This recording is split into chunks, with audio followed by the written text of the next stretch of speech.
Jeff Ogilvy survives Wingfoot. Now the moment Aaron Badley has waited for. Curry Webb is the 5-time Australian Open champion. Golf at its best by one of the best in golf, Peter Thompson. Stand in front of a crowd like this today and win the PGA Championship is pretty special. He's done it at last. Greg Norman.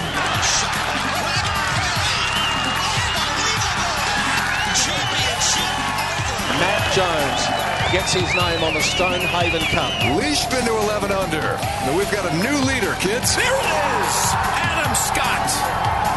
A life changer. Coming up next, you have unrestricted access to golf across Australia and the world. Thanks to Golf Australia, we're going inside the ropes. G'day everybody, welcome to Inside the Ropes, episode 20, as we continue to work our way through the world of golf with an Australian bent. Of course, the road to the Open continues this week. Steve Allan from 2002 Victoria, the much talked about Australian Open, going to be our special guest a little later on the show. They don't get any more special than Mark Hayes, however. Far from being a guest of the show, he is the show. Hello, Hayesy. That's outrageous, that claim, Andy, but thank you. And bent is a perfect word for what we are this week, because I am bent completely out of shape about the President's Cup. Well, you were hopeful. In fact, you were confident. In fact, he was bullish.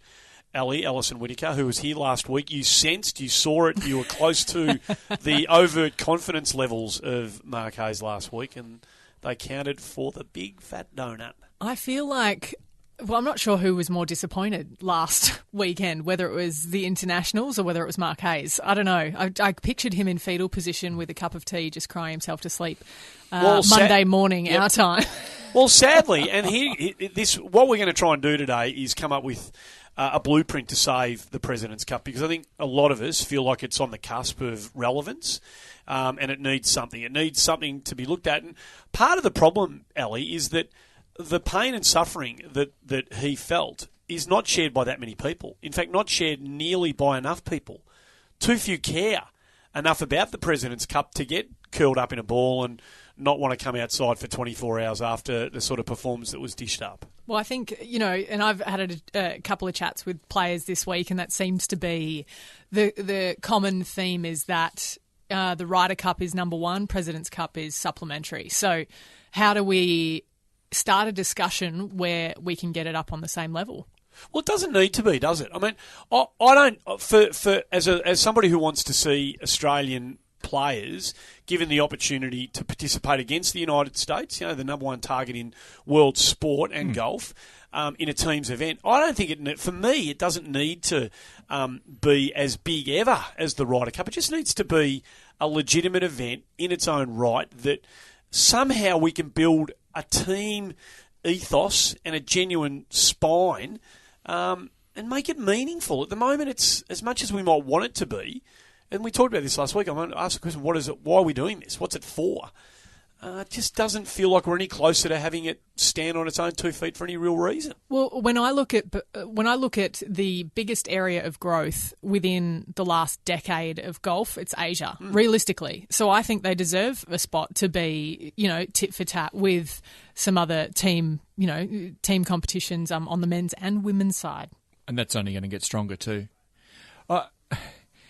Andy, I think Ernie Els, we'll talk about this for a while here, so we'll get it all on the table, but Ernie Els said some really strong things afterwards. He's the captain in waiting, as I think they've described him, for the 2019 at Royal Melbourne and subsequent years maybe. He said we've been sick of being dictated to by the US Tour as to how it should be run. We've got a completely different set of circumstances. He's talking about the selection criteria, and why I was so bullish was because I thought that our guys at the bottom, the admitted bottom of the international team, were capable of holding their own against the Americans. Well, that turned out to be a complete joke and a really bad assessment on my behalf, but it also didn't help the cause that Hideki Matsuyama and Adam Scott probably played the worst they have all year. So it all compounded, but it made Ernie Els' point really strong and valid at the end of the tournament. The international team has a whole different range of complications to selection, which the American team doesn't, because they've got it all sitting there in front of them the whole time. They leave the US. You can not leave the continental US if you didn't want to play the Open all year. So it's all there in front of them. We're picking guys from different parts of the globe, different tours, and we're using the same ranking system that they are. It doesn't make any sense that we have 10 guys and they have 10 guys and then 2 captain selections. And Ernie's saying we need 6 captain's picks. So to make sure we've got the best horses for courses team, to make sure we've got the most informed team, we need all things working for us here if we're going to keep it at that format, which I don't agree with anymore. And I've sat here for years and years, barracking like hell, overtly in the media, which is not a good idea generally as a rule. But I want this desperately to succeed, and I agree with you wholeheartedly. It doesn't have to be Ryder Cup number 2. It should be something entirely different, have its own brand, and with others. I think Ali's come up with a really cool plan as to how we can make that work. Well, before you launch into the idea, which I think you two have been kicking around between yourselves, and I can't wait to hear you talk about it because I think it's really valid, and it is something that it's in and of itself unique and might be the stamp that makes the President's Cup a really worthwhile thing. Before you get onto that, is there anything you want to say about the way the President's Cup 2017 played out?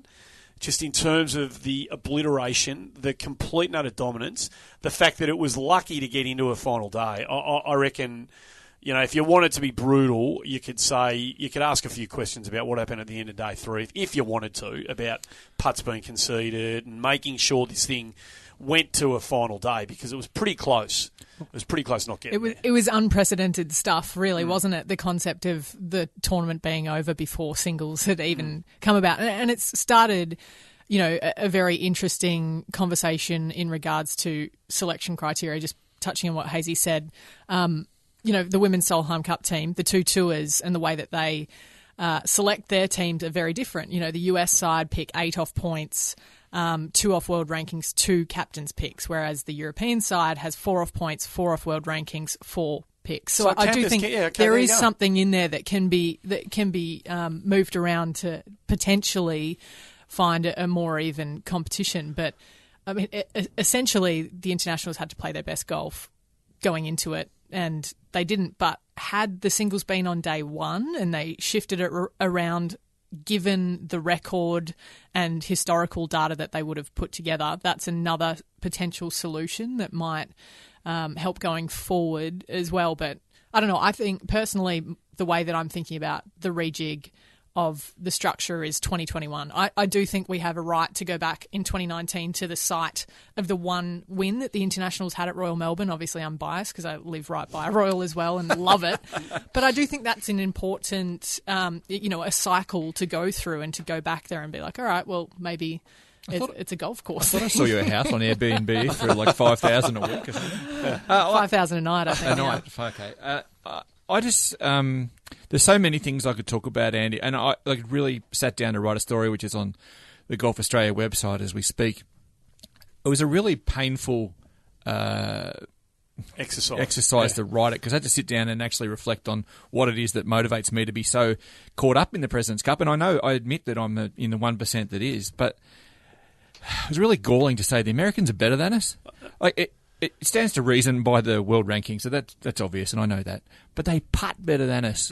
They putt better than us under pressure. They react better under pressure. The international team was in the mix in the foursomes and 4-balls most rounds until about the 7th, 8th, 9th. And what did you know was going to happen when the momentum was there to shift one way or the other? You could see it. You could read it like a book. It was going to go one way. It's tangible. It's gut-wrenching to watch. And then these idiots sitting there yelling out mashed potato and calling for Adam Hadwin's ball to get in the water instead of get in the hole. They're going, get in the water when he hits it off the tee. Can I play that? We've got the audio here, because this was something I was going to leave till later on in the show. But now you brought it up, in case you don't know what we're talking about, this is what happened to Adam Hadwin when he teed off one on, what day was it? I want to say Saturday. Yeah, I want to think it might have been the Saturday. So this is what he had to put up with. Get in the water! Now, that person, for the sake of everybody who loves sport, let alone not just golf, that person, a security guy should go and walk up to him and drag him out. There's no place, there's place for good-natured heckling, but that's just rude, and that's beyond rude, actually. That bloke should be thrown out of the joint. And not allowed back in. He would never do that at a tournament week, a PGA Tour week. So what gives him the right now to just come and yell at a bloke because he's from north of the border? What a joke that is. Anyway, I don't want to put my thoughts about that idiot, other than that. Which you've done. On air, got it. yeah. But I encourage people to go and read, if that wasn't enough for you, Audrey Leishman, who's a fantastic human being. You know, we haven't had the chance to get to know her personally because she hasn't come back down for, family and health reasons for a while. She's a fantastic person, and you'll get that very quickly when you read a couple of blogs she's written. And she put it on Facebook this morning. So Thursday morning we're recording this. Her gut instincts about what she experienced walking around New Jersey as an American. What'd she say? She's embarrassed. Right. Embarrassed by the behaviour that the international team was subjected to. Embarrassed by the things that they were called, they were taunted. They were told when the Fanatics were yelling, and everyone's got different opinions on the Fanatics, but they bring fun, and what they do is bring courteous fun to it. It can make a radical difference from what those other morons yell out with their mashed potatoes. But they were taunting, calling them different names. They were calling the Fanatics to sing in English, which is such a bizarre and xenophobic thing to say from an American crowd. I mean, it really reflected some of the things going on over there. They're bulletproof, and again, it's that we don't want to bring all this stuff into it every week, but it's a predominantly white and upper class sort of crowd, and they get a few beers in. They were drinking at 7 a.m. It's just a bad recipe, and I seriously go and read Audrey Leishman on Facebook. It is phenomenal. She puts it so well, and she basically says, if you've got nothing nice to say, shut the hell up. I'm putting bad words in her mouth. She wouldn't say that, but that's precisely the flavour of what she's trying to get across. And it's galling to read. As a sports fan, you just go, how could you subject athletes to that? Especially when you clap them a week before and a week afterwards. And then when she said when the American team had won, so by the time the mid-morning on Sunday morning, the singles came around, they were all clapping and being polite again and asking them for autographs and photos and everything after the round. So they're just being generally obnoxious. They're boorish. It's boorish behaviour. Something happens to them when they whip themselves up into this kind of patriotic frenzy. Something happens when they put the Star-Spangled Banner and the Stars and Stripes on their back. Something happens to American sports fans. They become complete and utter morons. To that end, though, isn't it part of the strength of the American team? Yeah. That's part of That's what the international team is up against. We're trying to bring this group of really talented players together, but when they get there, there's no core, there's no DNA that they share. Whereas these guys, a lot of them, Thomas and Spieth have been eating hamburgers together since they were 6. Kuchar and Mickelson have known each other for 35 years. They've been playing on representative teams. They've been representing America at various levels, amateur and professional, for their entire adult lives. And before that, they have so much of that to fall back on that my theory is with the President's Cup team, we'll unfortunately never have. It's interesting, isn't it? Because whenever we look at things like President's Cups, Ryder Cups, I look at the women's side of it, and I look at Solheim Cup, and the atmosphere and the team dynamic on Team Europe is so different to the USA. And I don't mean that disrespectfully to the US team, but the European side comes together effortlessly, and they play in different corners of the world. So obviously, they can all speak English as well, so that there's potentially a little bit less of a language barrier that the men's international side might have. But it is interesting how the men's US team, and I think we really saw it this year. We were expecting it, given the friendships that have been so evident on the PGA Tour in the last year and a half in particular. I think we were expecting to see it, and I think we were rewarded for that because it was really fun watching the US guys come together. And I have never Was it fun, Hayesy? Is fun the word that springs to mind for you? Not so much. But have you ever spent so much time during a President's Cup watching press conferences? No, and it's a good point. And look, we got a couple of bits and pieces cut from that, and this is, I've heard people say, they were drinking their own bathwater, they were disrespectful. I've heard people say a few things about the way the Americans were enjoying their victory post-final day, but I thought a lot of it was coming from all the right places. The songs that people were singing, that the Fanatics were singing, they were asked about those songs in the post-game triumphant press conference. and this started with Jordan Spieth, and it ends with a fatiguing Dustin Johnson. See, woo, shaking that ass, shaking that ass, shaking that ass. That was the best song for sure. That was definitely my favorite. Yeah. You looked so embarrassed every time they sang it. It was incredible. I liked we got 9 cups. You got 1, we got 9 cups. You can make that 10, Kiss. I think we add 1, don't we? Did y'all learn that at Alabama? See, woo, shaking that ass.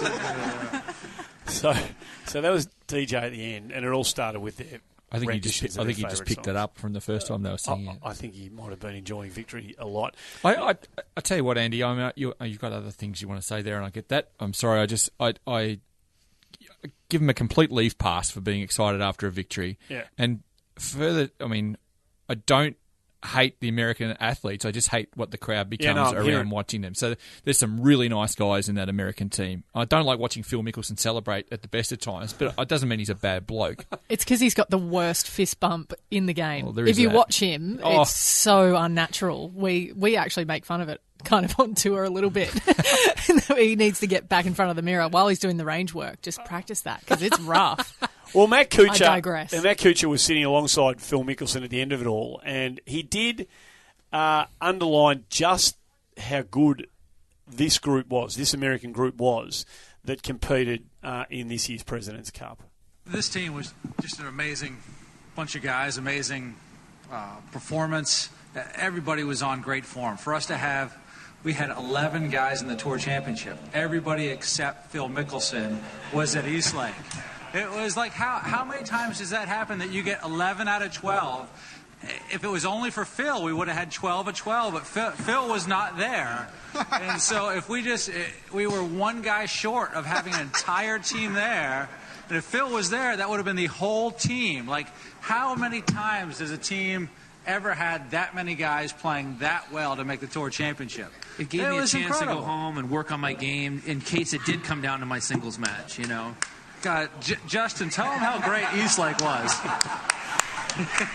So, you know, they're having a good time. I love Matty Kuchar. So do I. Yeah, he's a great fella. And that's very lighthearted, and I get all that. But, you know, by the same token, you're playing in your own backyard a week after the Tour Championship, on your own tour, on your home soil, with a US PGA Tour inspired event, and, you know, get out of your comfort zone once in a while, you blokes. Like, fair dinkum. My first thought about this, especially if we don't make radical changes like Ali is about to hopefully announce in a second, it should never be played in the US, ever. This could be the... No, serious, bugger them. Get them out. They need to travel, these idiots. They're so comfortable in their little ivory tower. It's time for them to move. You know, they need to be challenged. The US Tour just dominates the whole thing. They say, you need this, you need that, you need this, you need that. No, we don't. No, this is a global game. Well, how many weeks off has it taken this year? Is it got 3 weeks off? The new schedule was released 3 weeks ago. There's 49 or 52 weeks. There's a PGA Tour event. Well, as we've happily heard from Matt Kuchar there, 11 of those guys went from the Tour Championship to President's Cup, and not all. I think there's only a couple of guys from the President's Cup, and they're both internationals, playing at the Safeway Open this week. But it's on again this week. It is on. Yeah. It's straight away back on. I've just forgotten his name right now. He's the guy who won the Milwaukee Open, beat Steve Allan a few years ago. Kenny Perry. Yeah.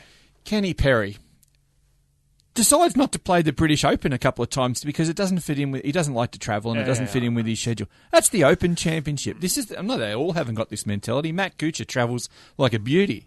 Justin Thomas, Jordan Spieth travel like a beauty. But there's people on that team who, you know, wouldn't even know where JFK Airport was. It's embarrassing. I don't think Kevin Kisner's taken his game around the world in a hurry. Now, so that's where we sit at the end of this thing. And, you know, it's the 12th playing, and they've won 10, and we know where it's at right now. It is coming down here in 2 years' time, and we hope that we can do something to reverse the trend. Hi, this is Sherelle McMahon. Swing Fit is the fun, healthy, social way for women to get started in golf. You'll learn the basics of the golf swing and how to putt over a 6-week program and get your whole body moving through yoga and Pilates-style exercises. You don't need any golf knowledge or equipment. Simply turn up in comfy clothing and get started. You'll be surrounded by like-minded people and receive constant support. So get outdoors, meet new friends and learn a sport that you can play for the rest of your life. To find a program near you, visit swingfit.com.au. Hello, I'm Travis Meyer. This October is Golf Month and the perfect opportunity to share the golf bar with your mates. Get around it. You two have been concocting, I don't know whether you've done it independent of one another or if you decided to put your heads together, but you've come up with a plan or a blueprint for what the President's Cup might look like beyond 2019. Do you care to share it with us?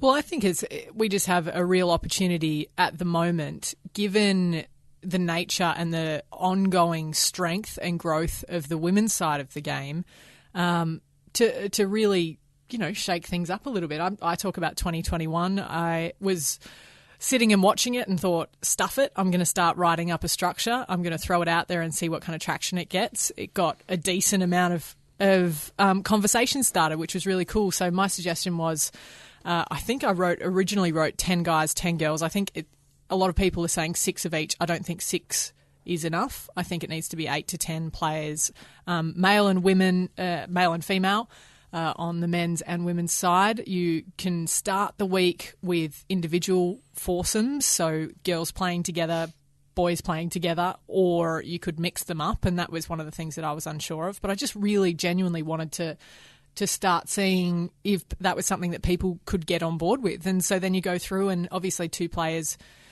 in theory, depending on how many you selected for each side, would sit out on any given day. And you could structure the matches around that. So you'd still have foursomes, 4 balls on day 1, day 2, a mixture of both on the Saturday. That could be a fully mixed day. So that's a real strategic play required by the captains. And furthermore, you might even want a male and female captain in the mix as well, just for the knowledge of the players and so forth, and then go and head-to-head again on the Sunday. So I don't think a lot necessarily has to change, but obviously it would be a massive change. I couldn't agree more, and I'm fully on board with what Ellie said, and it's her thoughts on social media and mine on the Golf Australia website. Basically, a couple of minor tweaks, but they basically coexist very nicely together. One of the biggest issues, regardless of what we do, is obviously the depth of talent in the American team that they have available compared to the international men, not the women. One of the calls that Ernie Els wants to make is, again, reducing the number of points that they play for, reducing the number of matches. If we go to the men's and women's mixed one, you may not, Ali, even need to sit people out, because we've got legitimately strong teams here. 6, 8, 10, regardless of whatever number that becomes. There's no weaknesses here. There's no flaws. We can play. The more the better. Like if we end up playing for 44 points, if they're all legitimately contested, as opposed to some of the ones we saw last week in New Jersey, I'm all for it. It's just a great. It is potentially a great event. It's just we haven't got there yet. Well, if you look at selection criteria, and this was, I just had fun thinking about my hypothetical team. If you pick 8 players on the women's side, you don't get outside the world top 10 on the women's international team. And that's pretty ridiculous. And so, I went through those top 8 and then picked my 2 quote-unquote, captain's picks. And I threw Brooke Henderson in there and Minjee Lee as well. Just for, to shake things up. They both got great games, so super solid. Obviously, Brooke winning last week in New Zealand. But actually, someone wrote in and said, I don't know, I think you're being a bit rough because I don't know if I'd put Brooke Henderson as a captain. Surely she deserves a chance to play. So didn't quite get me on that one. But, I had so much fun thinking about it. And, I just hope it gets something started. What about feedback from players? Have you two, I know you've caught up with Lydia Ko, and we'll hear that in a moment, Hayesy. Did you get any feedback from players regarding the concept? Yeah, definitely. Brittany Lincecum kind of got involved in the conversation on Twitter, and she just said she'd be open to it, which I think is something that would be a blanket term for the majority of the LPGA players and the American players and also the international players. I genuinely can't picture any female saying I wouldn't love the chance to have that. I can't see them saying it at all. But I spoke to Sandra Gall. She's European, so she is ineligible for selection, so she's completely unbiased. And she couldn't get enough of it. And so I've spoken to Vicky Hurst, a Solheim Cup player, and she knows a lot of the guys. She helped out Jordan Spieth with one of his charity days, I think it was last year. And she genuinely thought they'd all be up for it. Michelle Wee, Marina Alex, 2 American players, they spend their holidays with Justin Thomas and Ricky Fowler, and they all wear ridiculous, like July 4th, they all wore ridiculous, like USA bikinis and bathers and went out on a boat together. Like, they would love it because they play off the scene, like off the TVs. When they go home, they play together. It's a point of difference. This is exactly what it needs. I've had a few people gun me down for. Have you? Yeah, and say, how dare you basically suggest that we, I think I'm using the wrong word here, but tarnish the men's game by even suggesting this. It goes against the grain of what we should say, and I couldn't disagree more vehemently. And I think you missed the point.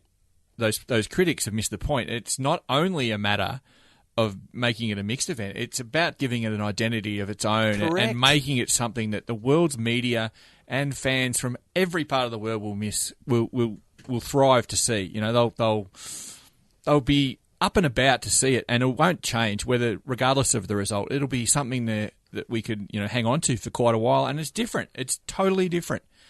First chance we get to do this, I reckon you'll see a huge uprising of female interest in getting to the top echelons of the game. And we've talked about this sort of almost ad nauseum through the duration of Inside the Ropes. And further to this, and I know that Ali's already half mentioned it, fancy letting that a dozen of the top 16, 17 players sit idle during Solheim Cup and just you good players, you have the week off. Yeah, that's crazy. I mean, it's just stupid. So it ticks so many boxes in my mind. I had one bloke when I was talking to him about it. He said it's the President's Cup, though. It's a male event. And I respectfully said to him, I'm pretty sure they nearly had a female president this year. So what better time? And you can't see Hayesy's gone into the aforementioned fetal position. But, at what point in time is better than now to launch this? None. There's no time like the present. There is no better time. And you should have said to whoever that imbecile was was it somebody in Australia? Well, he shut up pretty quickly when I mentioned the fact that there was nearly Hillary Clinton standing there handing the trophy over on Sunday. Like, that's, it's just we require a little tweak in that department, I think. They're embarrassing. So you caught up with Lydia Ko, Hayesy. Shall we have a listen to what she had to say with you and Please. Then have a chat? This is our very own having a chat to the former world number one about this concept. We're joined by a very special guest on Inside the Ropes, Lydia Ko. Welcome. Thank you. Thanks for having me. It's a special question I'm going to get to ask you. We saw the President's Cup this past weekend. It didn't turn out so well for the men and the international side of things. What's your thoughts on what could become a mixed event down the line? There's been a lot of talk about that this week. That would be really cool. It would be something that I would love to be a part of. And I haven't had the opportunity to play with the men players that much. So I think it would be so cool to do that. It's I think it'd maybe bring a little different perspective. But no, it'd be something that I would love to be a part of. I think it would be great, and especially because the President Cups is so international, obviously the international team and the US, that it will be really cool for the fans too all around the world. Great game. It'd be a great opportunity for the game of golf itself, wouldn't it? A promotional tool. I think so. People that were a fan of the men's golf, might watch us and go, man, this is so cool watching the women's, and then the people that are a fan of the women's golf, I think it'll be vice versa, and I think it'll just get more people interested in it and just bring a little different perspective, to golf, it's, I guess, a different way of looking at growing golf. What would you think about teeing it up with Jason Day or Adam Scott or something in a really head-to-head contest with Phil Mickelson and Paula Creamer? That would be really cool. I mean, I've never even played with them, so being to play kind of like a President's Cup format alongside them, I think I'd be nervous, but it'd be really cool to have kind of them as my teammate. They might be nervous playing with you. I don't think so. But I reckon we would have such a great time. And do you think there's any obstacles from the tour's end to make that happen one day? Obviously, the commissioners and everybody, they're doing their best to grow the game, make golf more popular. So I'm sure this is a topic that has come up before, so it's something that they may talk about, and it might not happen in my generation per se, but it would be cool to happen sometime down the road for golf. We'd love to see you playing in the international team in the President's Cup. Lydia, thanks for joining us. No worries, thank you. We would, indeed. I'd love to. I think it'd be great. I think it's a no-brainer. Now, it's just whether the wills of all of those involved, the competing, not competing tours, but the engaged tours in all of this, have got the will to, consider something that is, pretty radical for them, whether they're bold enough to see it for what it could be. I think it's a no-brainer. Well, I know at the very least, it's been spoken about in the right circles, which is really cool. On men's and women's side? At least from the TV perspective and management perspective, yeah. So the hypothetical is still very hypothetical, but at least there is discussion that has been created, which is really cool.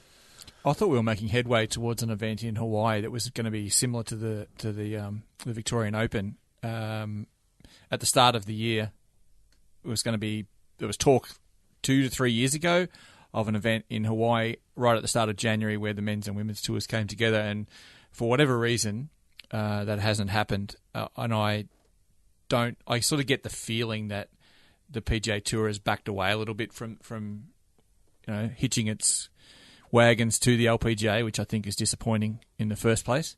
But it has been mentioned, so it's not like there aren't communication channels open, but I think it would just show... it's not because it's our idea, but I just think it would be fascinating if they rejected the idea to hear exactly why. Oh, absolutely. Because it would smack of sexism or some other reason. I don't know. I mean, there's obviously logistical issues about setting up courses. You don't have 610-yard par fives for the women and whatever. So you may or may not play off the same tees on the mixed day, but. In terms of logic as opposed to logistics, I'd love to hear the answers if they knock it back, because I don't reckon there's too many strong arguments. Well, let's see where it goes. Where it goes, if it goes anywhere in the future, it's certainly one that's worth being put on the agenda and kicking around. Well, there's a lot of other bits and pieces we want to have a chat about, but our road to the Open Series continues after this short break. G'day, I'm My Golf Ambassador Jason Day.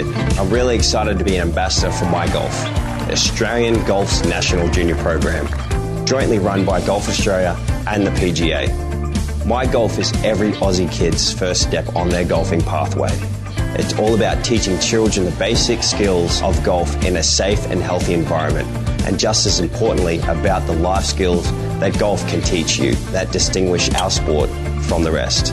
Remember to visit mygolf.org.au for more information. G'day, this is David Graham, and you are Inside the Ropes.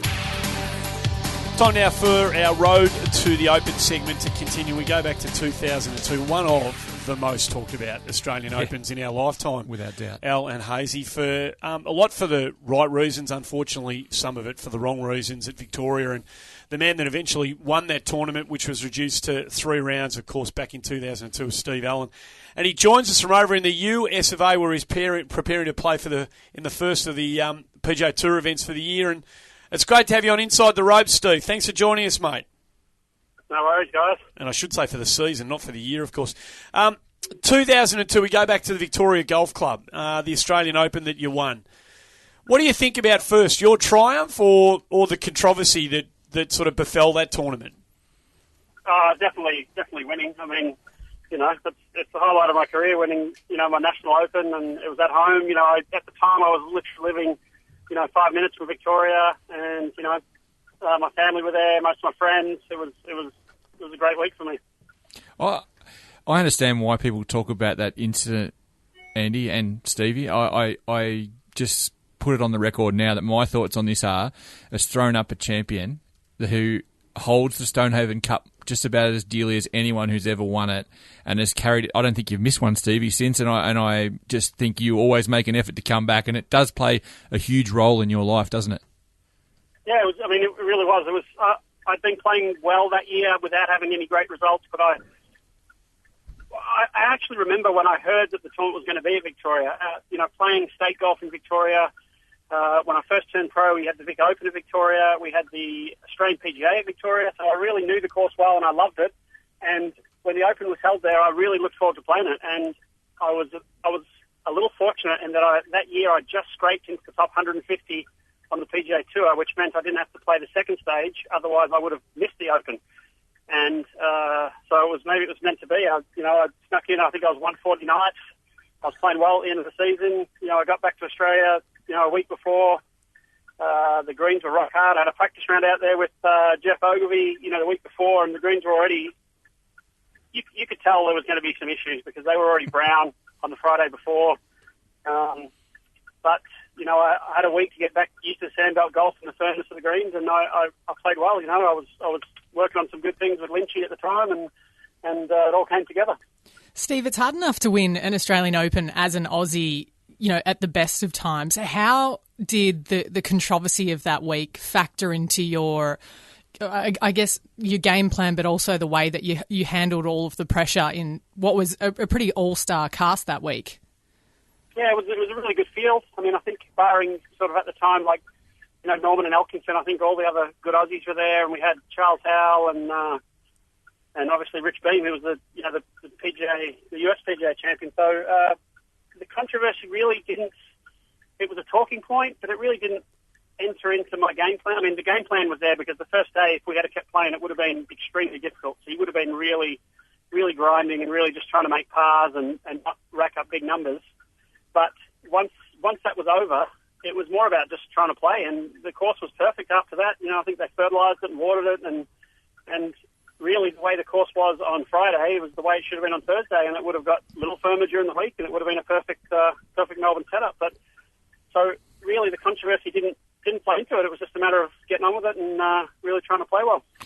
We'll get away from this in a second, Steve, but just before we do, there were two things I wanted to ask you about that. One is that your position on the course, I think you were immediately behind the flashpoint. You're on the second or maybe even the third tee when all hell broke loose on the third, but also in, as you are now sort of in some way defending your claims to the title, which is, I think, ridiculous. It's unnecessary. Yeah.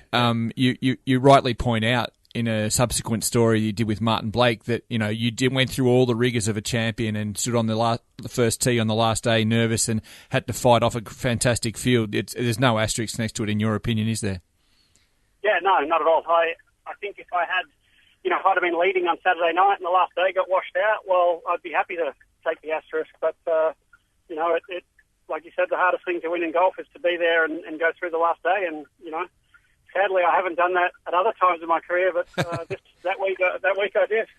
And what was your recollection? Because so it was Bob Shearer and Mark Allan up on the third green that called out the tour officials and the AGU officials at the time to sort out what was going on, and there was a threat of a walk off from the players, and you were only 200 or 300 metres from that flashpoint.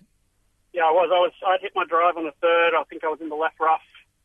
And I saw some hands going up in the air as if to say what's going on. And we knew the course was on the edge, so it didn't completely surprise anyone. But, and they took a long time. I think they might have even watered with the thought of continuing. But, I walked up there and listened to them. And I think it was Richard Ball was playing with Bob and Mark. And, he chipped up and they'd all said good shot. Thought the ball had stopped a couple of feet short of the hole. And as they walked onto the green, it started rolling back to the front. And his next putt or chip, I'm not sure, went past the hole. And so now he's got a putt straight back down the hill, and that went straight off the front. And they were a little bit, annoyed. But I think there was a few spots on the course that were the same things were going to happen. I heard one of the greenkeepers tell me at the time that Channel 7 might have gone to a break with Peter Leonard on the green, and they came back and he was in the bunker. So I think maybe on a few holes, I think there might have been some issues as the day went on, because that was only 2 or 3 holes into the afternoon round, so we had 4 or 5 hours worth of golf with only firmer and faster conditions coming. And I understand, Andy and Ellie too, that Stuart Appleby had just 5-putted the 13th. I'm pretty sure that's not in Stuart Appleby's kit bag as a rule, so there were some horrendous things going on. So you shoot 66-64, Steve, the next two rounds, and you stand in that final group on the final day knowing what was in front of you. All these years later, can you remember how jangly your nerves were and how excited, from a really positive sense, I imagine, how excited you were going into that final round? Yeah, I do. I was nervous, but I think I was confident, and I remember setting a goal. Obviously, you want to win, but my goal at the start of the day was just to play well and really control what I could control. And a couple of times that day, I've got a habit of getting ahead of myself when things are going well and, getting excited. And a couple of times that day, it did happen. I got off to a good start. I was 30 the first. Rich bogeyed, so I was a couple ahead of him, and I wasn't sure of what other guys were doing, but I played really solidly without anything else happening. And I got around to the seventh hole, and I looked up, and I was two ahead still. And I hit it close on 8, but missed the putt, and then bogeyed the par 5 9 to be back into a tie for the lead, which was obviously disappointing because I was close enough on 8 that I could have stretched it to 3 with the par 5 coming up, and I did let the thoughts get into my head, and I got ahead of myself. But both times in that day, I was able to really calm down and really just refocus on just playing well and hitting good shots. And I birdied 11 and 12, and I kind of did the same thing. All of a sudden, I think I was 3 ahead, which 2 holes before I was tied for the lead, and now I'm 3 ahead. And as a result, I hit a pretty weak putt on my first putt on 13, and I 3-putted, but again, I was able to just sort of calm down and really focus on what I had to do. And Rich held a long putt on 14, and I followed him in, which was, in the end, the difference. And I played a little conservatively over the last few holes. I love that finishing stretch at Vic. Like 15 is possibly my favourite short par 4 in the world, and I nearly always go for it with driver. But on that day with a 2-shot lead, I'm not bringing a double in a play, and I think I hit a 6-iron off the tee. Hit a pretty good shot into 16, but again kept it below the hole. Hold a nice little 3-footer for par, and I didn't play the last 2 holes particularly strong. Didn't get good drives, but sort of good fairway bunker shots, and then I hit a really good long putt on 18. I mean, I hit a pretty weak pitch. Barring Rich hole and another bomb from the back of the green, I knew that a par was going to be enough, and my pitch wasn't really very good. Left me a tricky putt across the green, but I was rolling the ball well all week, and I had good feel for the speed, and I just triggered it down there. Steve, you talk about, the way that you manage a final round, and it's something that I think we should potentially talk to more after people have won big events, especially in their home countries. But what kind of strategies did you use, out there during the final round? I know Kari Webb used to shut her eyes and try and listen to all the birds and try and pick birds out of trees around her just to try and stay in the moment. Did you have anything like that you had in place at the time? Because it was almost right on the cutting edge of sports psychology coming into golf around about 2002. Yeah, I didn't have anything particular that day. It was really just about trying to play well. I really told myself I just wanted to play well and do my best. But, I've used those sort of little tricks at times, and sometimes they work and sometimes they don't. I think, a couple of them are like Kari, listen to the birds, listening to the sounds that you can hear, Obviously, at times deep breathing is good and to really relax. Sometimes it's like totally switching off from golf when you're walking up the fairway, thinking about something else. But I think those things can be very individual, and like I said, sometimes they seem to really work, and other times they haven't. I've had a couple of pre-shot thoughts that have really helped in my career at different times, and they work amazingly for a while, and all of a sudden that same thought doesn't seem to work. And, it's hard to put your finger on sometimes. Yeah, it's exactly the same with swing thoughts sometimes as well, isn't it? But in terms of, final rounds, I think it's something we don't talk about enough. A lot of it comes down to decision making. You're always going to make execution errors, aren't you? But when you say that going down the stretch you chose to play more conservatively, it's something that I think a lot of our listeners can relate to in terms of their pennant matches, their, Saturday comps. Did you play conservatively aggressively to conservative targets, or did you really just reel back? Yeah, I think I was pretty nervous there at the end. I mean, I think I was probably more nervous hitting a 6-iron off the 15th than I would normally when I'm standing there hitting a driver, because it's just not something you do, and it's hard sometimes to focus on that layup. Like you said, you hit a 6-iron into the pin, you got a specific spot, and on that hole particularly, you just wanted to get it on the fairway. So I probably don't think on that particular shot I was probably very good with my mental thought. But at the end end of the day, it was a 6 iron, so I managed to get it on the fairway, and I hit some good shots coming in. I think that is key to have an aggressive swing towards a conservative target. But again, because sometimes some players aren't conservative by nature, so I think the difference when they try to play conservative, it doesn't come naturally. So I think it takes some work sometimes.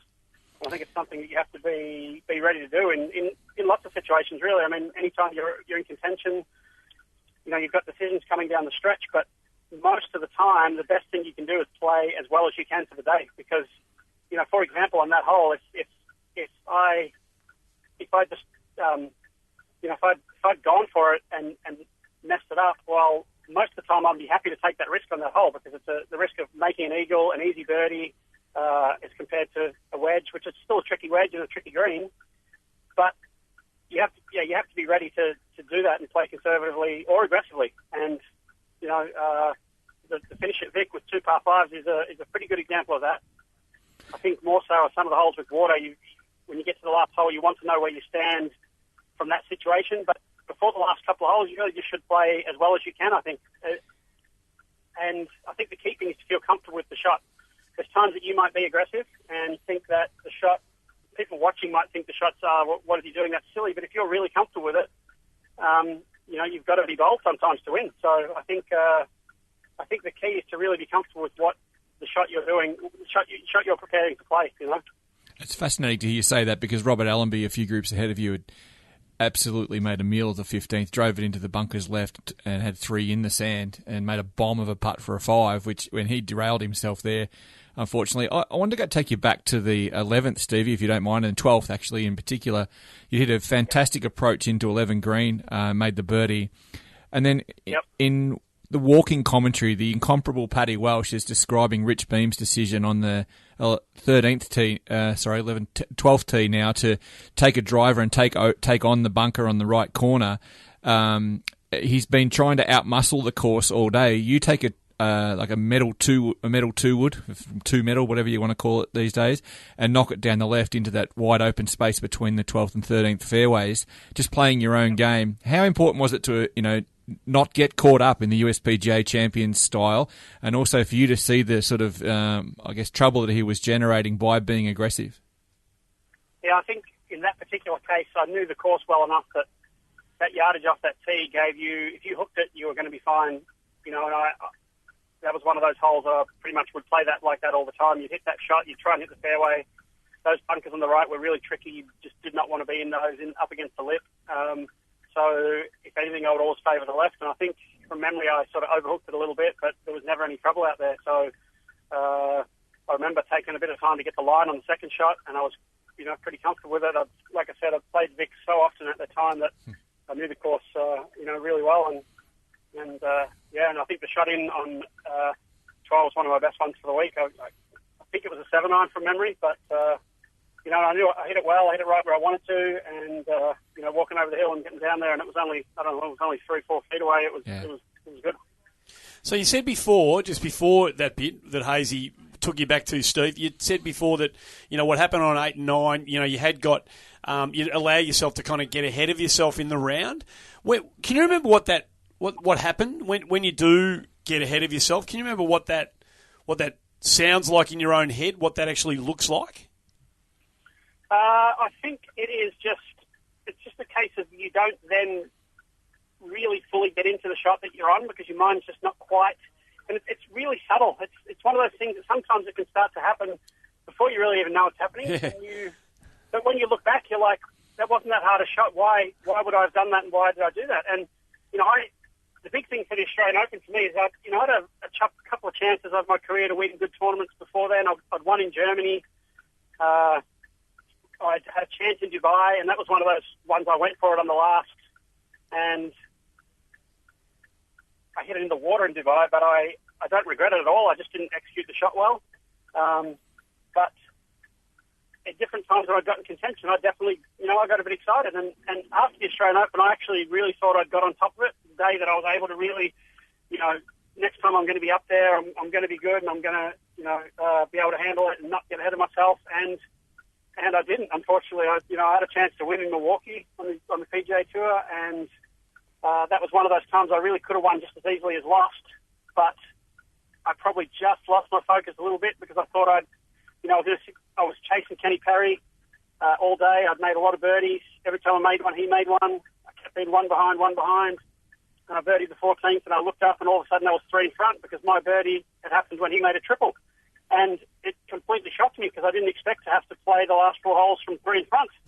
And I didn't play poorly coming in, but there was 2 par 5s, and I didn't make a birdie, and I hit one bad tee shot on 17, and I think I wasn't ready for it, and it just threw me off that little bit. And then he had a hot finish and ended up beating me by a shot. So, looking back, I learned a lot from winning the Australian Open, but I learned just as much from losing at Milwaukee the next season, or a couple of seasons' time. I think the next season.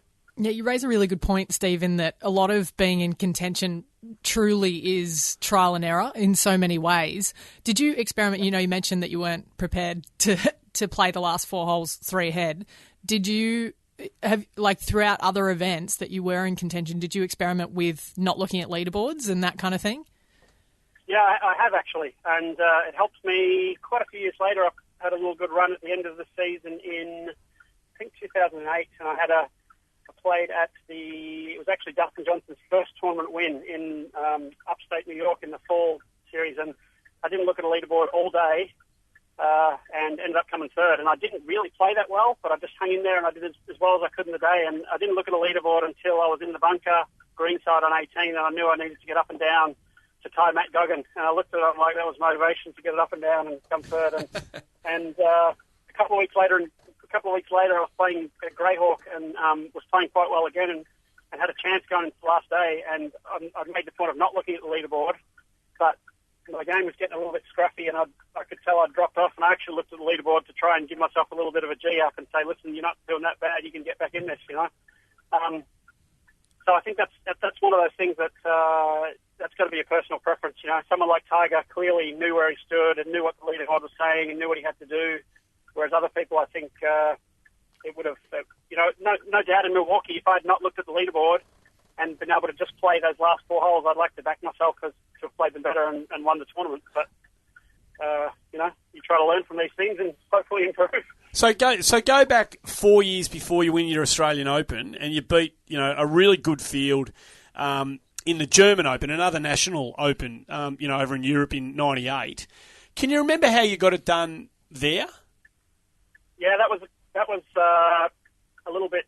That was kind of amazing, that one actually. I started the last day. I think I was 4 shots behind Ignacio Garrido, but only 1 behind second place. So at that point, I'd never won a tournament. If I could get to second, it would be a great week for me. And obviously, being 4 behind Ignacio, it's all up to him if he has a good day. And I started off playing fantastic. I got it to about 4 under through 12, and I made a triple on the 13th. I think it was a par 3, if I've got my holes correct. And that was that kind of shocked me and stunned me. And I managed to make a par on the next hole, and a little bit the same. I'd sort of given myself, well, you still only 1 out of second now.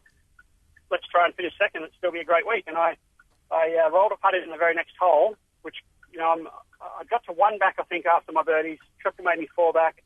I rolled in a putt, and I looked up at the leaderboard there, and Ignacio had doubled the same hole that I tripled. So now all of a sudden I'm only 1 behind again with 3 to go, and I birdied 16, parred the last 2, and he and I think it was Mark Rowe as well, Englishman, they both bogeyed 17. All of a sudden I'd won. So that was a crazy back 9.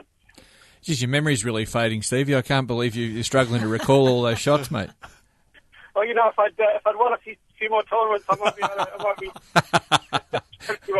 When you've only got 2 under the belt, it's 2 more than us, mate. I just, some might say that you coulda, woulda, shoulda stayed in Europe and plied your trade there, but I put it to you now that you've got your beautiful wife Bridget and your kids there, Liam, Joey, Zach. That US has, have been a great call for you in other in other aspects of your life.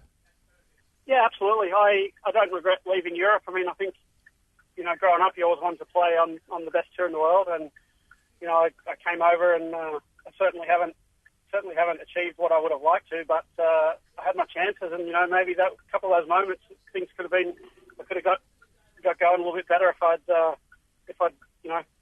come through a couple of times. But no, I don't regret it. I mean, I really enjoyed Europe, and it's a great tour with a lot of good experiences. I mean, a lot of different countries, a lot of different cultures.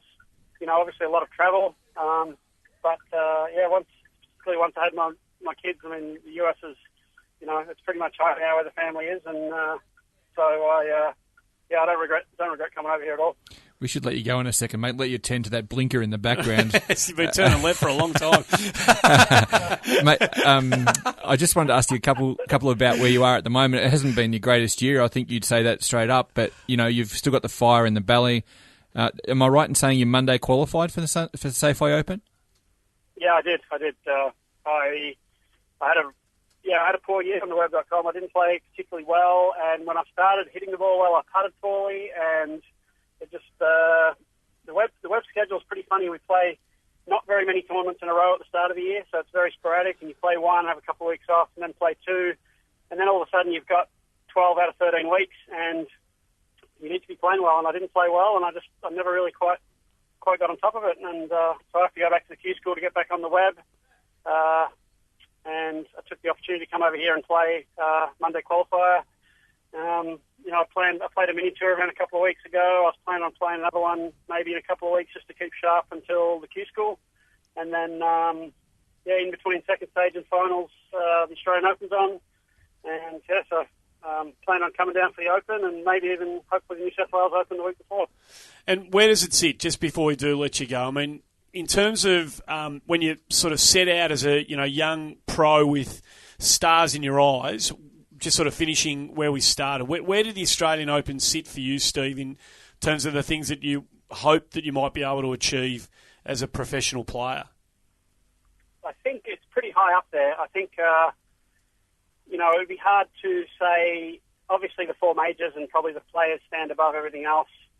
And then if you had to pick a title to win, I think that would be the one that I would pick. Obviously, winning on the PGA Tour would be worth a lot more financially and set your career up. But I think a lot of those guys, I think pretty much if you could ask, Bads or, Stuart, Robert, Jeff, Adam Scott, I don't think they'd swap their Australian Opens for another, regular PGA Tour win.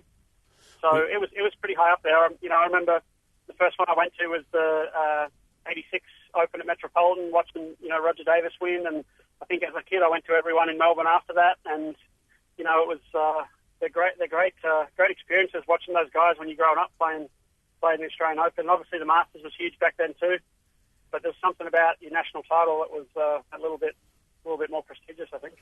Well, it's one of those tournaments that people, for one reason will always look back at and, have that conversation about, but they'll always come back to the fact that your name's engraved on the trophy at the end of the day for winning and beating everybody else. And as Ali and Hayesy said, it was a really strong field that you knocked over that year, and you should be unbelievably proud of what you're able to achieve. I'm sure you are, and you don't need us to be telling you that.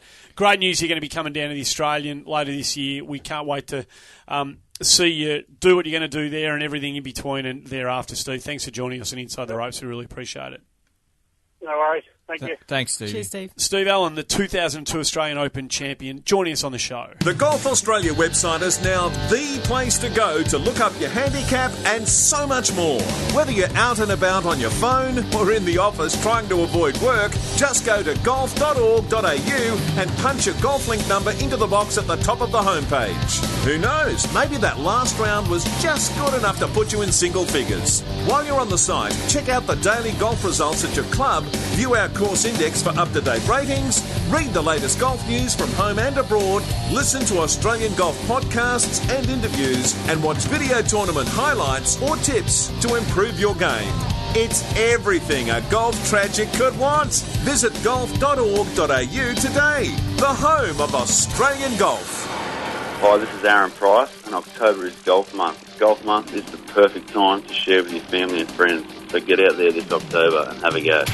So the 2002 Australian Open, we're looking forward to the Australian. We get closer to it as every day goes by. Steve Allan, a thoroughly deserved winner. Yeah, exactly, Andy. You couldn't have said it better. I mean, people will always talk about a 3-round tournament at Victoria Golf Club as being a whatever your opinion is. It's some sort of blight on the game, and I get that. But I think it's unjust to Steve Allan to denigrate what he did. I mean, they all start on level playing field. As he says, if it had been rained out on the Sunday and he just fell into it, well, that's a different story. So I think, we can all hear in his voice how much it means to him. And I just, to reiterate that, I point out that he was absolutely beside himself in 2015 when we held the 100th edition of the Emirates Australian Open at the Australian. He got to be part of the driving ceremony with all the past champions we could muster, correct. And he was quite emotional being part of it. Like, it really meant the world to him. Getting to meet David Graham for the first time, for example, and you could just see how much it did mean to him. And I full plaudits to him. He's just one of the great gentlemen of the game.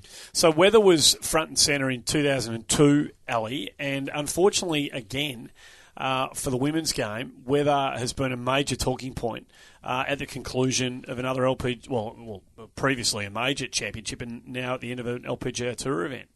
Yeah, it was an interesting weekend, wasn't it, in terms of decision-making. And I think coming hot off the back of what you mentioned at the Evian Championship, where the LPGA copped a lot of flack for cancelling one of the rounds of a major.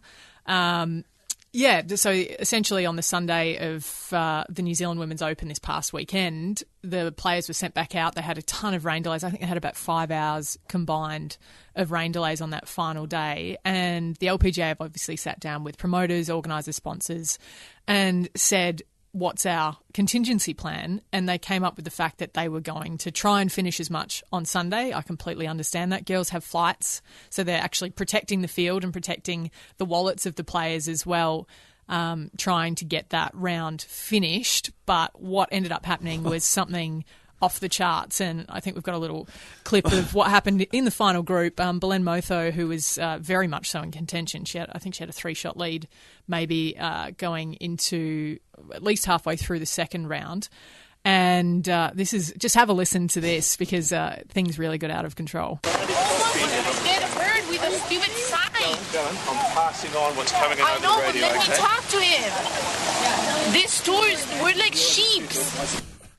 So classic Belen, when you know her. The frustration's there to hear, though, isn't it? I mean, and you can understand why they were concerned. Yeah, well, Belen's posted a link to it on her Twitter handle, and it was thrown around a lot within the golfing circles. A lot of people retweeted the vision of what happened. They were on the green trying to putt out, and this gust of wind came through. And granted, you can't really predict wind gusts because they're, as a general rule, it's an isolated incident. So I understand the trouble with trying to find a way to know that was going to happen.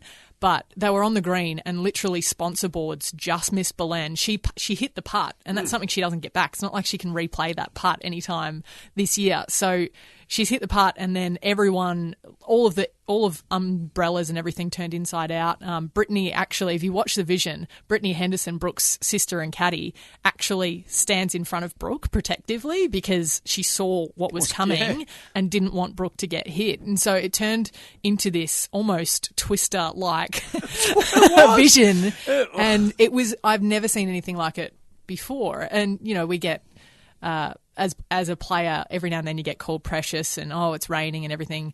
It's an outdoor sport, but there are genuinely times that you feel unsafe. And, Hayesy and I were reflecting on something that happened during my career when I was out in the States, and I was halfway through my swing, and I think it was somewhere in the Midwest, maybe Indiana, and I saw a bolt of lightning happen halfway through my swing that literally made me jump. It was so loud because the thunder came straight away and I could see it out of the corner of my eye. As I was looking at the golf ball, I could still see the lightning. Jesus. It was that close. And so we called rules officials out and I said, I feel unsafe. That was literally what I said. We saw it. It was just over there, this lightning bolt. There's a massive storm coming. We could see it. So it was a matter of time before it got called off anyway. And I said to the rules official, I don't want to play anymore because I feel unsafe. And she said, I'll go and have a look at the weather and go back into the tournament on the radar. And I said, you don't need to. It was just there. Yeah. And sure enough, they ended up calling it off after I'd hit my drive. But she made me keep playing. And it's a real grey area rule where, in theory, you can say that you don't feel safe and you can, quote unquote, walk off the golf course. But if they deem it safe, then all of a sudden you're in trouble. So it's a tricky situation. I really feel for the tournament organisers, particularly in New Zealand, because I don't know that they could have predicted that amount of wind coming through as a gust. It must have been 50 km an hour plus, honestly, when you look at it. But there also weren't enough shelters out on the golf course that the girls had no place to hide. So I really genuinely feel for Belen, and she's not. She might sound dramatic, but every now and then you do feel like you're a sheeps, I'm pretty sure that's the plural. This is a girl that used to say words like humongage when she first came to college. She's brilliant. That's going to get back to Berlin. It already has. It's a time of the year in this neck of the woods. The good days in spring are beautiful, but unfortunately weather can be unpredictable. And when it turns at this time of the year, in this part of the world, it can turn quickly and it can turn pretty savagely. So maybe something needs to be done in terms of where these tournaments sit for the predictability of the conditions and for the good of the game. Then again, Andy, and we'll come back to these results in a minute, but there was some shocking weather on the Symetra Tour and also in the Web.com Tour, and that's, I suppose, in late autumn. So. Yeah. Just before we go on, have you got something you want to say? Well, I just want to say, we'll discuss this briefly here. It's it seems very silly that we're dragging all the players down to the Oceania region more than once in a year when it's a logistical nightmare and a great expense and all that sort of thing. So I'm not sure if you've heard anything, Ali, about what could potentially happen with the sequencing of tournaments in the future. I don't know that they're currently planning on changing it, but I also don't know that this week past would affect it. I think it might, but I genuinely think if you put the New Zealand Open, the Women's Open, up back-to-back somehow with the Australian Open, and then it leads into the limited field events in Thailand and Singapore, all of a sudden you have better players playing both tournaments. It's total sense. It's a massive trek, and I just feel like the more we can reward players with a lengthy schedule in each part of the world when you're asking them to travel, then the better it'll be for the events. Agree. So decision-making at play there. We've already spoken about the President's Cup from a macro, but from a decision-making and a micro perspective, Hayesy, I know there's one thing that in just general business you didn't want to leave this edition of Inside the Ropes behind without bringing up. Well, we've had several instances this year when rules haven't made sense, and we've had a fair lash, Andy, but I nearly think we saw something that's on top of the podium this week. And, I've given the Americans a fair bake, but my heartfelt sympathies to Jordan Spieth, who's the victim of one of the more stupid, or not stupid, because it's enforcing the rules in front of them, and I get that, but illogical decisions I've ever seen on a golf course. So for those who didn't see footage of it, I think it was Louis Oosthuizen having a putt for an eagle when his partner Jason Day had already had his next birdie putt conceded. So the best that they could have done was have this eagle putt go in. After that, it's a moot point because they've already got a birdie. Oosthuizen's putt rolls past the cup, not 1 inch, not 2 inches, not breezy, not a cyclone, nothing happening, no sheeps. The ball was 4 metres, let's say 4 metres past the hole, still tracking downhill when Jordan Spieth decided to pick it up and basically say the hole's over. Louis Oosthuizen didn't care less. He didn't mind. He knew what had happened. He'd missed the eagle putt. We've already got a birdie. Let's go on. Well, the rules official came out, interjected, and said in match play that's a loss of a hole because that could have hit anything or blown back into the hole. You don't know, and you just stopped it. You've ruined the international team's chances of winning this hole. Well, please. Spare me. It was ridiculous. Spare me. Again, we go back to how that looks to outsiders. It's just so maniacal to think that that's understandable to the average person who's already struggling to grasp the concept of conceded birdies and conceded eagles and all this sort of stuff. Just let the play be logical. I don't even know what else to say. When you're the rules official, Ali, who doesn't want to enforce the rule, you've got a rule that probably needs to be looked at. That's a really valid point. And I wonder at what point in time a match gets out of the hands and the controls of the people that are playing it. They get to decide which putts are conceded and so forth. But as soon as the ball was scooped up by Jordan Spieth, it was out of all of their hands. And you could see quite clearly that Jason Day and Louis weren't really on board with it and didn't really understand the ruling or how it had fallen out. And you saw them walking up and talking about it, going to the next tee, and they're both fine. Throwing their hands up, and they weren't happy with it. But at what point in time is it not about the four people that are playing the match? Well, that's what it should be about, and it should be about the sense and the logic. And imagine if on and a club, 4-ball, foursomes championship, the same situation applies. You've scunged one across the green. It's going to go into a bunker. Stop it. Stick your foot down. Stop it before it goes in. Imagine if people stop doing that and the ball goes in, and then you've got to climb across the green. You've got to rake the bunker. You've got to slow the whole thing down because someone might call. It doesn't make any sense. One of you mentioned Symmetra Tour just then. Absolutely, yeah. I'd love to talk about the fact that Hannah Green got her third win. Whoop whoop! What a player she is. I know, and she is a good player, and she's got a swing that's going to hold up really well over time. I think it's a name that obviously we've probably been relentless with realistically in the last 20 episodes, but it's for a reason. It's not unearned praise. No, why? I think now, so she officially has her Battlefield promotion. I was asking on the weekend whether two people had ever got it in the same year, because Nana Madsen has also achieved the same feat. But Hannah and Nana, exactly. Hannah v Nana. But they'll be a great duo out on the LPGA next year. But Hannah's going to keep on playing. Otherwise, she's looking at about a 4-month stretch before a tournament. So she's not resting on her laurels. She's back in the field again, playing in Indianapolis. Daytona Beach, the other racing, car racing part of the world. But yeah, so she's teeing it up again. But all credit absolutely goes to her for doing something that is so hard to do. Someone stopped me the other day, Andy. We were talking about. They asked me about whether they had a sponsor for Inside the Ropes, and I said, no, we haven't really gone down that path yet. And they said, I already thought Hannah Green was the sponsor. Other bits and pieces around the world. Did you see Paul Dunn knock over a really strong field in the British Masters, which is an event that's kind of working, the hosting of a player at a club that's important, and of course it's important to them. And it was Lee Westwood this week, and he played well, and the crowds were great. The numbers of people who turned up were extraordinary for that particular event on historical records that have been kept. McIlroy shoots 63-64 on the weekend, which is probably, from a big picture, worth noting. Paul Dunn beats him by 3, however, a fellow Irishman. Did you see the break he got on 11? He's hit this. I think he's hit about an 8-iron in. I stand to be corrected on the shot that he's played in, and it's come in quite hot. And it was going to pitch and then bounce and sort of potentially go over the back and leave him with a really tricky up and down, just as the tournament was really on. Well, it's hard pitched into the back of a sprinkler head, one of the big sprinkler heads, and hit the grassy backstop, the cutout of the sprinkler. Hit that, deadened the ball on its fly. It's bounced straight out of the back of the sprinkler head softly and just trickled straight down this little bank to about 2 feet.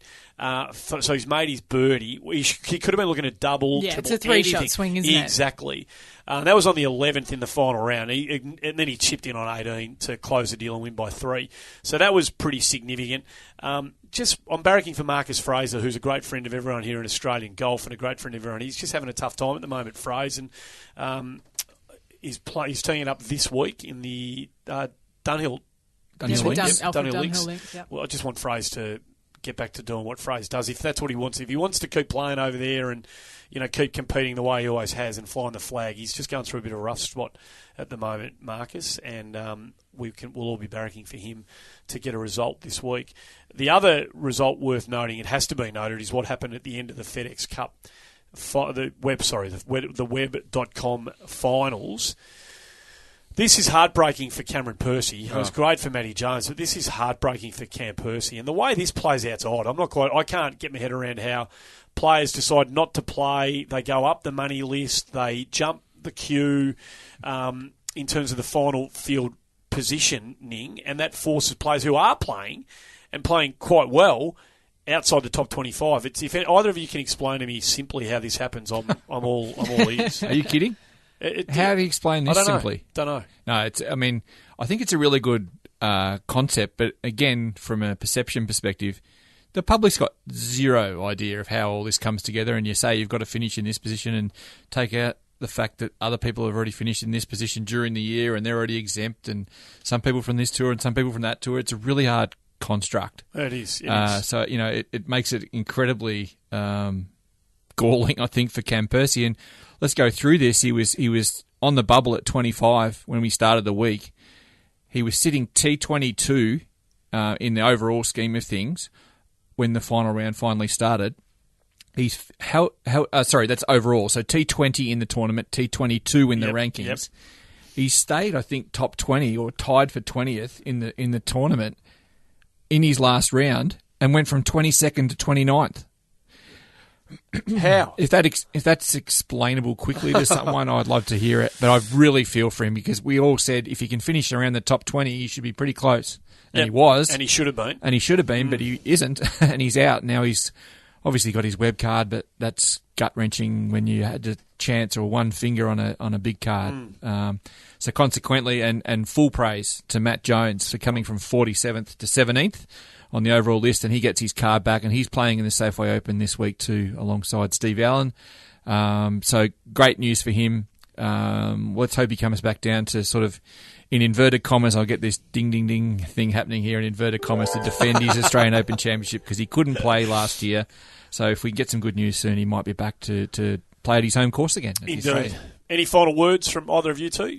Yeah, I just wanted to make special mention of something that Gabby Lopez did, a Mexican player on the LPGA. She donated her entire winnings to the earthquake fund back in her home city of Mexico City. She was home during the earthquake, and she put some vision out on social media, and it's pretty harrowing stuff just to see your city and the buildings moving like that. So absolute credit goes to her. Also Margarita Ramos and Alejandra Yanesa on the Symetra Tour. These girls aren't making a lot of money. So the concept of giving up $19,000 when, that's...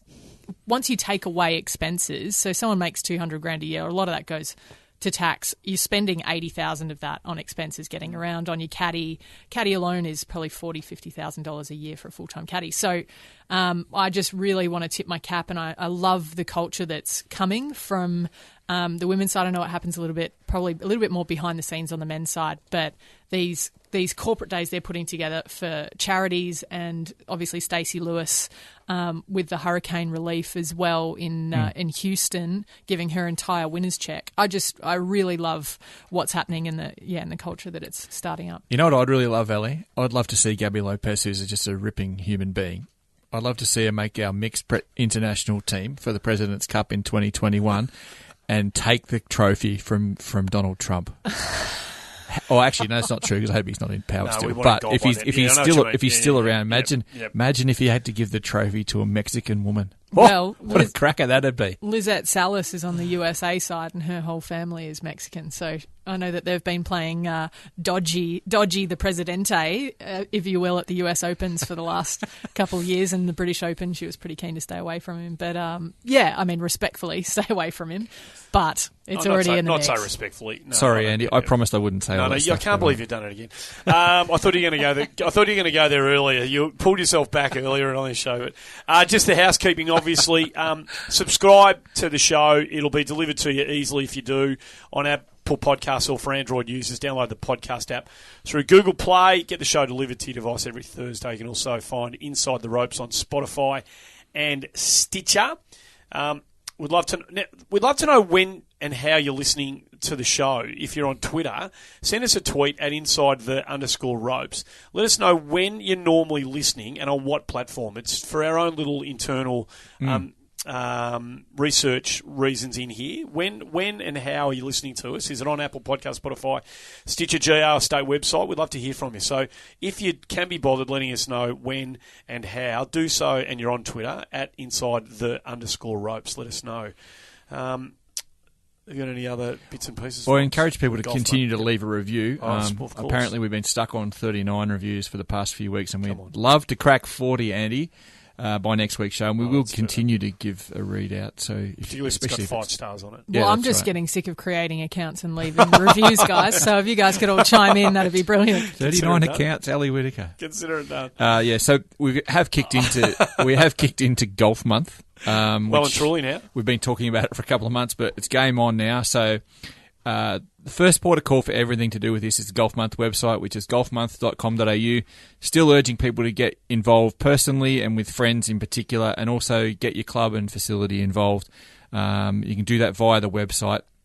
It officially kicked off on Sunday. There's hundreds of activities lined up across the country in the coming weeks. And the Inside the Ropes team strongly encourages our listeners strongly to get to that website and see if you can rope a family member or a friend into getting involved with just one of the Golf Month activities. So the theme of this year's Golf Month is to share the golf bug.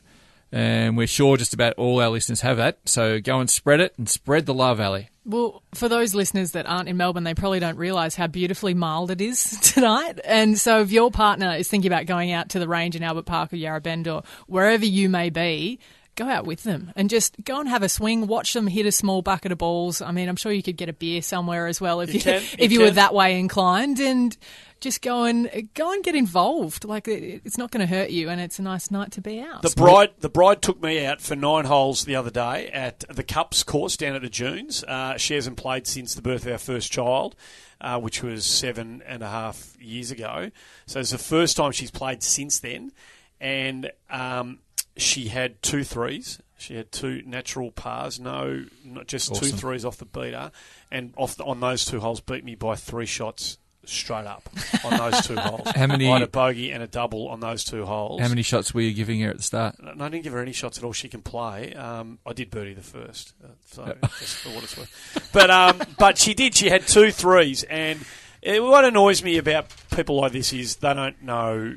You know, the people who don't know how actually naturally good they are at this. She doesn't care about being good at golf. She's just naturally kind of okay at it, and it sort of really annoys me. But that's the beauty. But go and play with it. Do exactly what Ellie's saying. Yeah, that's the beauty of it. You don't have to have a 2 or an 8. Yep. You can enjoy it either way. It's not a problem. Yep. One last thing, It's Andy. more enjoyable when you have a 2. Well, you were the one who had the birdie. One last thing from me. The My Golf ambassador or sort of the face of the My Golf campaign a little earlier this year was a young kid called Isaac Richies from inland New South Wales. Ripping kid, 5 years old. I don't know if anyone saw it on Jimmy Fallon the other night. It made a lot of news bulletins around Australia. Little 5-year-old kid went to Jimmy Fallon, the Tonight Show in New York on NBC. It's some of the cutest footage you'll ever see. Held his own, and I won't spoil the story, but his interaction with Jason Day is just one of the all-time great little moments, and he's a little rock